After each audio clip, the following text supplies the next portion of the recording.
இறைவன் ஒருவன் என்ற இனிய கொள்கையை மறையாய் கொண்டது இஸ்லாம். இறைவன் ஒருவன் என்ற இனிய கொள்கையை மறையாய் கொண்டது இஸ்லாம். முறையாய் மனிதர்களை ஓர்குலமாக்கிட நெறியாய் திகழ்வது இஸ்லாம்.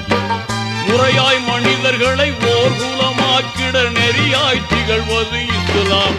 தீனோரே கேளுங்கள், திருமறை வழி வாருங்கள். தீனோரே கேளுங்கள்,